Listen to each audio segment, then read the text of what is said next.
Hello everyone, welcome back to my YouTube channel. ಇವತ್ತು ನಾನು ಬೆಳಗ್ಗೆಯಿಂದಲೇ ವ್ಲಾಗ್ನ ಸ್ಟಾರ್ಟ್ ಮಾಡಿದ್ದೀನಿ. ಮೊದಲಿಗೆ ಯಾರೆಲ್ಲ ನನ್ನ ಚಾನಲ್ನ ಇನ್ನೂ ಸಬ್ಸ್ಕ್ರೈಬ್ ಮಾಡ್ಕೊಳ್ಳದೆ ನೋಡ್ತಿದ್ದೀರೋ ಪ್ಲೀಸ್ ಸಬ್ಸ್ಕ್ರೈಬ್ ಮಾಡ್ಕೊಂಡು ನೋಡಿ. ಹಾಗೆಯೇ ಈ ವಿಡಿಯೋ ಇಷ್ಟ ಆದರೆ ಒಂದು ಲೈಕ್ ಮಾಡಿ. ಆಮೇಲೆ ನಾನು ಈ ಒಂದು ವ್ಲಾಗಲ್ಲಿ ನಾನು ಇವತ್ತು ಬೇರೆ ರೀತಿಯಲ್ಲಿ ನೂಡಲ್ಸ್ ಟ್ರೈ ಮಾಡಿದ್ವಿ, ಅದನ್ನು ಕೂಡ ತೋರಿಸಿದ್ದೀನಿ ಈ ವ್ಲಾಗಲ್ಲಿ. ಫುಲ್ ವಿಡಿಯೋ ನೋಡಿ, ಎಲ್ಲೂ ಸ್ಕಿಪ್ ಮಾಡಬೇಡಿ. ಇವಾಗ ಇನ್ನು ಪೂಜೆ ಕೂಡ ಎಲ್ಲ ಮುಗಿಸ್ಕೊಂಡೆ.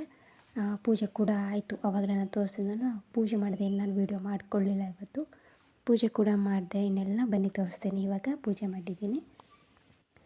ಇನ್ನು ಹೂವು ಎಲ್ಲ ನಮ್ಮ ಮನೆ ಹತ್ರನೇ ಇರುತ್ತೆ ಗಿಡದಲ್ಲಿ, ಅದನ್ನೇ ಇಟ್ಬಿಟ್ಟು ಪೂಜೆ ಮಾಡೋದು.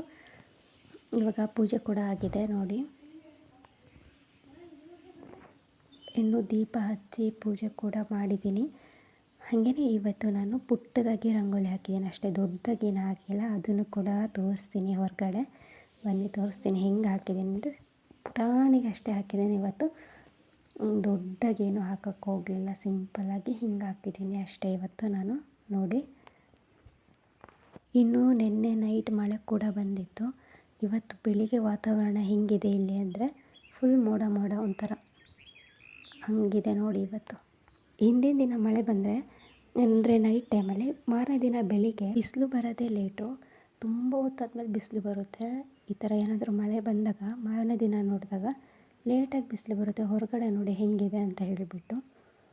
ಇನ್ನು ನಾನು ಪೂಜೆ ಎಲ್ಲ ಮಾಡಿದೆ ಅಲ್ವಾ, ಇನ್ನು ತಲೆ ಎಲ್ಲ ಒರೆಸ್ಕೊಂಡು ಇನ್ನು ಇವತ್ತು ಟಿಫನಿಗೆ ನಮ್ಮ ಮನೇಲಿ ದೋಸೆ ಮಾಡ್ತಿದ್ರು. ನೆನ್ನೆ ತೋರಿಸಿದ್ದೀನಿ ನಾನು ವ್ಲಾಗಲ್ಲಿ, ಹಿಟ್ಟನ್ನು ರುಬ್ಬಕ್ಕಂತ ಮಾಡಿಟ್ಟಿದ್ರು ಅಂತ.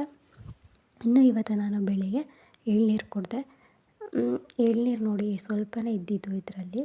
ಆ ಎಳ್ನೀರಿಗೆ ನಾನು ಲೆಮನ್ನ ಹಾಕ್ಕೊಂಡು ಕುಡ್ದಿದ್ದೀನಿ ಇವತ್ತು. ನಾನು ಲಾಸ್ಟ್ ಟೈಮ್ ತೋರಿಸಿದಾಗ ಎಳ್ನೀರಿಗೆ ಕಲ್ಲು ಸಕ್ಕರೆ ಹಾಕ್ಕೊಂಡು ಕುಡ್ತಿದ್ದೆ. ಇವತ್ತು ನಾನು ಲೆಮನ್ ಹಾಕ್ಕೊಂಡು ಕುಡಿತಾ ಇದ್ದೀನಿ. ಲೆಮನ್ ಇಲ್ಲ ಕಲ್ಲು ಸಕ್ಕರೆ ಈ ಥರ ಕುಡಿತಿರ್ತೀನಿ ನಾನು. ಎಳ್ನೀರಿಲ್ಲ ಅಂದಾಗ ನೀರು ಕುಡಿತೀನಿ ಅಷ್ಟೇ. ಎಳ್ನೀರಿದ್ದಾಗ ಈ ಥರ ಎಳ್ನೀರು ಕುಡಿತೀನಿ ಬೆಳಿಗ್ಗೆ ಮುಂಚೆನೇ. ಇನ್ನು ಅದನ್ನು ಕುಡಿದು ಸ್ವಲ್ಪ ಹೊತ್ತಾದಮೇಲೆ ನಾನು ತಿಂಡಿ ಮಾಡಿದ್ದು ನೋಡಿ. ಆಲ್ರೆಡಿ ಇಷ್ಟು ದೋಸೆ ಮಾಡಿಟ್ಟಿದ್ದಾರೆ, ಬಟ್ ನನಗೆ ಕ್ರಿಸ್ಪಿಯಾಗಿ ಅದೇ ಟೈಮಿಗೆ ಬಿಸಿ ಬಿಸಿ ಮಾಡ್ಕೊಂಡು ತಿನ್ನಬೇಕು. ಇನ್ನು ದೋಸೆಗೆ ಚಟ್ನಿ ಹಾಗೆ ಆಲೂಗಡ್ಡೆ ಪಲ್ಯ ಮಾಡಿದರು. ಇನ್ನು ನಾನು ಕೂಡ ತಿಂಡಿ ತಿನ್ನೋಕ್ಕೆ ದೋಸೆ ಮಾಡಿಕೊಂಡೆ. ನಾನೇ ಕ್ರಿಸ್ಪಿಯಾಗಿ ಬೇಕು ನನಗೆ ದೋಸೆ, ಹಾಗಾಗಿ ದೋಸೆ ಮಾಡಿಕೊಂಡೆ. ಅದಕ್ಕೆ ಚಟ್ನಿ ಹಾಗೆ ಆಲೂಗಡ್ಡೆ ಪಲ್ಯ ದೋಸೆಗೆ ಅದೆರಡೇ ಒಳ್ಳೆ ಕಾಂಬಿನೇಷನ್. ಸಾಂಬಾರಿಗಿಂತ ಇದೆರಡೇ ಚೆನ್ನಾಗಿರುತ್ತೆ ದೋಸೆಗೆ. ಇನ್ನು ಟಿಫನ್ ಕೂಡ ಎಲ್ಲ ಮಾಡಿಕೊಂಡು ನಾನು ದೋಸೆನೂ ಎಲ್ಲನೂ ತಿಂದೆ. ಇನ್ನು ಟಿಫನ್ ಎಲ್ಲ ಮಾಡಿ ಆದಮೇಲೆ ಒಂದು 10:30 ಅಥವಾ 11 o'clock ಅಷ್ಟೊತ್ತಿಗೆ ನೆನ್ನೆ ವಾಟರ್ ಮೆಲನ್ ಕೂಡ ತಂದಿದ್ದರು. ಇವತ್ತು ಕಟ್ ಮಾಡ್ಕೊಂಡು ತಿನ್ನೋಣ ಅಂತ ಅಂದ್ಬಿಟ್ಟು ಕಟ್ ಮಾಡ್ತಾಯಿದ್ದೀವಿ. ಇವತ್ತು ನೆನ್ನೆ ತಂದಿದ್ದಿತ್ತು, ಇವತ್ತು ಕಟ್ ಮಾಡ್ತಾಯಿದ್ದೀವಿ. ಅಂದರೆ ಈ ಟೈಮಲ್ಲಿ ತಿನ್ನೋಕ್ಕೆ ಚೆನ್ನಾಗಿರುತ್ತೆ, ಅಂದರೆ 11 o'clock ಆ ಥರ. ಹಾಗಾಗಿ ಇವಾಗ ವಾಟರ್ ಮೆಲನ್ ಕೂಡ ಕಟ್ ಮಾಡಿ ಇವಾಗ ಅದನ್ನು ಕೂಡ ತಿಂತಾಯಿದ್ದೀನಿ. ಈ ಬಿಸಿಲಿಗೆ ಚೆನ್ನಾಗಿರುತ್ತೆ ಈ ಥರ ಎಲ್ಲ ತಿನ್ನೋದಕ್ಕೆ. ಇನ್ನು ವಾಟರ್ ಮೆಲನ್ನು ಎಲ್ಲನೂ ತಿನ್ಕೊಂಡ್ಬಿಟ್ಟು ಇನ್ನು ಇವಾಗ ನಾನು ಸಂಜೆ ವ್ಲಾಗ್ ಕಂಟಿನ್ಯೂ ಮಾಡಿದ್ದೀನಿ. ಅಂದರೆ ನೂಡಲ್ಸ್ ಮಾಡ್ತಾಯಿದ್ವಿ. ಇದು ಡಿಫ್ರೆಂಟಾಗಿ ಮಾಡ್ತಾಯಿದ್ದೀವಿ. ಈ ಥರ ಮಾಡಿದಾರೋ ಅಥವಾ ಮಾಡ್ತಿರೋ ನಂಗೆ ಗೊತ್ತಿಲ್ಲ, ಬಟ್ ಡಿಫ್ರೆಂಟಾಗಿ ಮಾಡ್ತಾಯಿದ್ದೀವಿ. ಅಂದರೆ ಸ್ನ್ಯಾಕ್ಸ್ ಟೈಪಲ್ಲಿ ಏನಾದರೂ ಬೇಕನ್ನಿಸ್ತಿತ್ತು. ಇನ್ನೇನು ಇದನ್ನೇ ಮಾಡ್ಕೊಳ್ಳೋಣ ಬೇಗ ಅಂತ ಹೇಳ್ಬಿಟ್ಟು ಈ ಥರ ಮಾಡಿದ್ದು. ಓಕೆ, ಟೇಸ್ಟ್ ಚೆನ್ನಾಗಿತ್ತು, ಪರವಾಗಿಲ್ಲ, ತಿನ್ನೋ ಥರನೇ ಇತ್ತು. ಇನ್ನು ಅದಕ್ಕೂ ಕೂಡ ಏನೆಲ್ಲ ಬೇಕು ಎಲ್ಲ ರೆಡಿ ಮಾಡಿ ಇಟ್ಕೊಂಡ್ವಿ. ಅಂದರೆ ಆನಿಯನ್, ಟೊಮೆಟೊ, ಹಸಿಮೆಣಸಿನ್ಕಾಯಿ ಇದನ್ನೆಲ್ಲ ಕಟ್ ಮಾಡಿಬಿಟ್ಟು ಇವಾಗ ಮಸಾಲ ಅಂದರೆ ಮ್ಯಾಗಿ ಮಸಾಲ ಬರುತ್ತಲ್ವ, ಅದು ಕೂಡ ತಂದಿದ್ದು ಮನೇಲಿತ್ತು.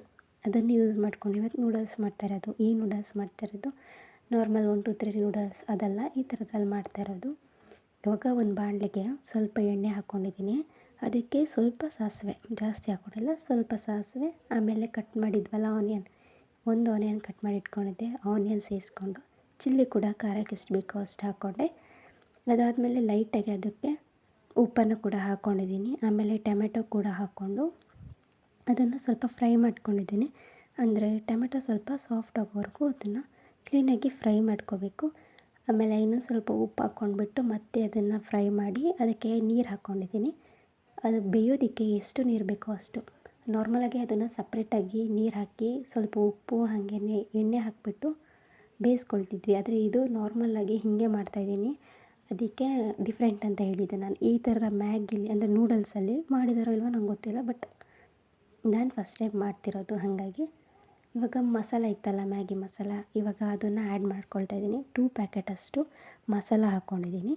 ಆಮೇಲೆ ಅದಕ್ಕೆ ಲೈಟಾಗಿ ಅರಿಶಿಣ ಪೌಡರ್ ಕೂಡ ಹಾಕ್ಕೊಂಡು, ಆಮೇಲೆ ಅದಕ್ಕೆ ಗರಂ ಮಸಾಲ ಸ್ವಲ್ಪ, ಧನಿಯಾ ಪುಡಿ ಸ್ವಲ್ಪ, ಜೀರಿಗೆ ಪುಡಿ ಸ್ವಲ್ಪ ಇಷ್ಟನ್ನ ಹಾಕ್ಕೊಂಬಿಟ್ಟು ಮತ್ತೆ ಕ್ಲೀನಾಗಿ ಮಿಕ್ಸ್ ಮಾಡಿ, ಅದು ಕುದಿ ಬಂದಾಗ ನೂಡಲ್ಸ್ ಇತ್ತಲ್ವ, ನೂಡಲ್ಸ್ ಎಷ್ಟು ಬೇಕೋ ಅಷ್ಟು ನೂಡಲ್ಸ್ನ ಆ್ಯಡ್ ಮಾಡಿಕೊಂಡು ಅದನ್ನು ಕುದಿಯೋಕ್ಕೆ ಬಿಟ್ಟಿದ್ದು. ಒಂದು ಸಲ ಮಿಕ್ಸ್ ಮಾಡಿಕೊಂಡು ಅದನ್ನು ಕುದಿಲಿಕ್ಕೆ ಬಿಟ್ಟಿದ್ದು. ಅಂದರೆ ಅದು ಬೇಯಬೇಕು ಚೆನ್ನಾಗಿ. ಹಾಗಾಗಿ ಅದನ್ನು ಬೇಯಿಸ್ಕೊಂಡಾದಮೇಲೆ, ಅಂದರೆ ಬೆಂದಿದೆ ಅಂದಮೇಲೆ ನೂಡಲ್ಸ್ ರೆಡಿ ಆಯಿತು. ಈ ಥರ ಆಗಿತ್ತು. ಇವತ್ತಿನ ವ್ಲಾಗ್ ಕೂಡ ಇಷ್ಟೇ. ಇಷ್ಟ ಆಗಿದ್ದರೆ ಲೈಕ್ ಮಾಡಿ. ಈ ನೆಕ್ಸ್ಟ್ ವ್ಲಾಗಲ್ಲಿ ಸಿಗೋಣ. Thank you.